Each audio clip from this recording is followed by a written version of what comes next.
Uh, hey everybody, it's Sunday night. I just woke up and dropped a bunch of stuff, a bunch of tapes. We're gonna review something. Oh, it's weird being off. And I worked 10 days straight, and I had 2 days off, and I was like, I don't know what to do now. But I watched a movie, I read some, and then I got drunk and I fell asleep, and now I'm awake.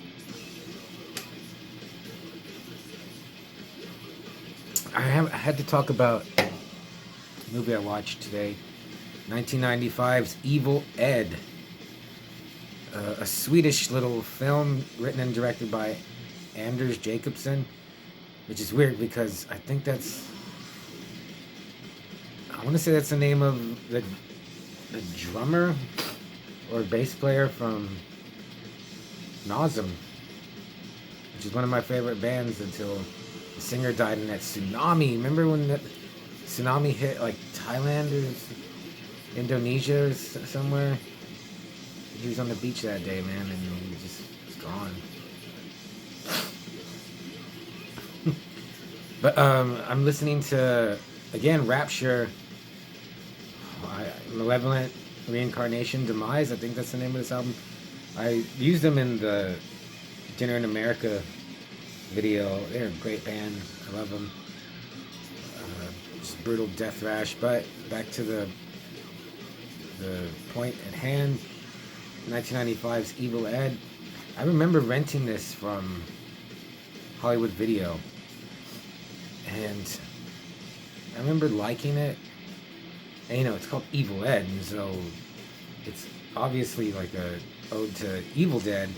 And I watched it on Tubi. I'm thinking about buying it, man. I've been streaming so many movies lately. Oof. And I was like, I need to either get rid of. I'm thinking about canceling my Amazon Prime subscription.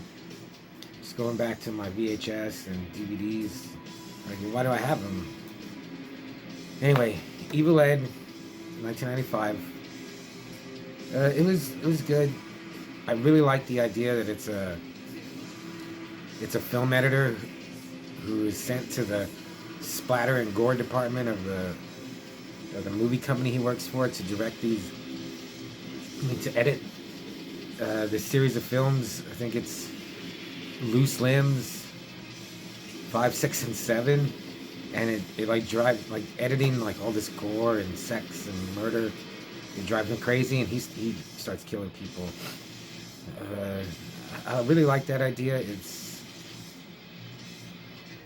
But also at the time, I remember.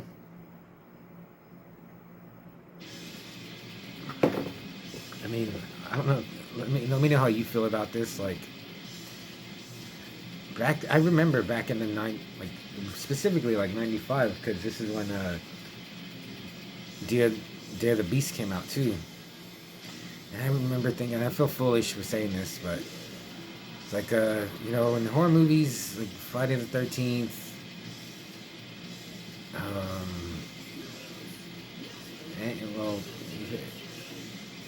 I don't know why I'm thinking of The Shining or Psycho or Halloween, but they did do it. Just get a machine gun and blow the bad guy away. Or if they're supernatural, and a lot of times guns don't have no effects, but Texas Chainsaw Massacre, The Burning. If you had a bazooka or a flamethrower or a hand grenade, you just blow the bad guy away. So I was like, but that makes a horror movie just become an action movie, which is what Evil Ed becomes at the end. It just turns into an action movie at the end. So the editor, Ed, he goes crazy, and it made me kind of sad because he attacks his family. He's editing Loose Limbs at the producer's house somewhere in the country, and he starts having visions, and I usually don't like that either. but it worked for me in this because he sees like a little demon in his refrigerator, which looked really cool. The producer comes to see how he's coming along. He turns into the darkness, devil demon from Legend, except he's like whitish gray. It's his horns, it's everything. He sees like he has an image of his kind of really creepy looking like injured person in a room, and the effects are really good too, I thought. And eventually, like halfway through like towards the hour mark, he's just full blown nuts, and these guys break into the house where he's staying. He kills them. There's a guy who's also like a main character. Can't remember his name, but he's delivering the canisters of film to Ed to edit, and he beats the crap out of him. And then his wife comes to check on him, and he's gonna kill them, and like kill his wife and daughter. That was, oh man, that sucks. And then, like about an hour in, his wife she subdues him, and then they take him away. And I was like, what's gonna happen now? Like, there's 30 minutes left. So, but they take him to a hospital, and he just goes on a rampage there. There's a part where they're trying to restrain him, and he sees the doctor, just total Evil Dead, Deadite. Like, he sees attacking him.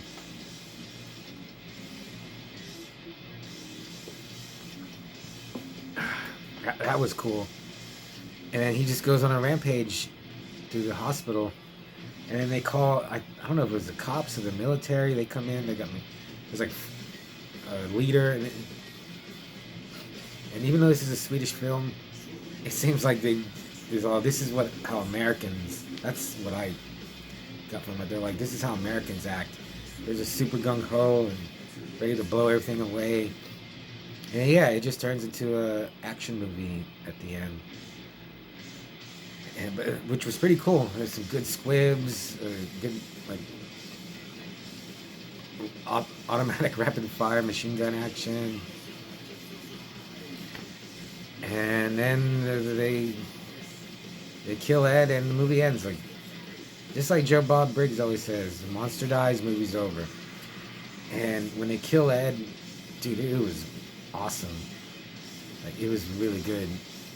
So, should you see Evil Ed? If you're just a diehard horror fan, if you love Peter Jackson, the Evil Dead series, the Reanimator.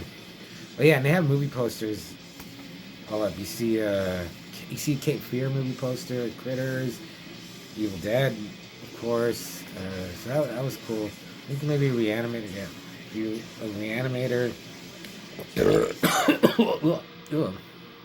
Which I have to say, I've kind of neglected Reanimator in the last couple of years. I haven't seen it in a while, and I love that movie when it first came out. I need to maybe I'll review it.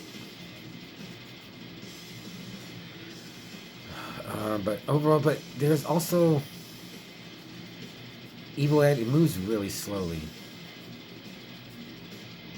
Like it takes a while. Like, there's a opening gore scene which is really cool, and like for the first 30 minutes, nothing. And then the actor who played Evil Ed, he was really good. I was like, man, this guy, he reminded me of. Remember he's been in a lot of movies, but he's in Funhouse. He's like the magician guy who impales his daughter in the coffin. He just reminded me of, like, specifically the way he looks in that. He's really good. He was likable, but then he turns into a really good bad guy. So yeah, he pretty much carried the movie when he had to. So I give Evil Ed a 3 out of 5. It's above average. I mean, kind of average. I don't think I'd ever watch it again. I'm glad I didn't buy it, because I've thought about buying it before. But yeah, it does have that. It really goes for that Evil Dead style, which is like my favorite type of horror movie. Which is also funny because now I just love, the Asian extreme horror movies I've discovered. And I don't know if I mentioned this in the Dinner in America. Dinner in America is great, but it's I can't like it better than like Lady Terminator or The Seventh Curse, Boxer's Omen. I don't know. It's a better movie, but those are just more enjoyable. They're just crazy. Like you can't even fathom what they're like if you haven't seen them. Like, or Red spells red. Centipede Horror, which I cannot find my Centipede Horror disc. I don't know what I did with it. It's around here somewhere. I think I put it in another case. I do that a lot. But I finished my beer. I went to buy a... Okay, so I woke up. Still a little buzzed. And I need another beer. So I went to get a beer. I'm paying for it, and I hear like... behind me, and there's this cops that come in. I guess something happened at the corner store, and I was like, let me just get out of here. And let me get out of here now. I'll see you. I was just joking. Garth didn't cry like a bitch.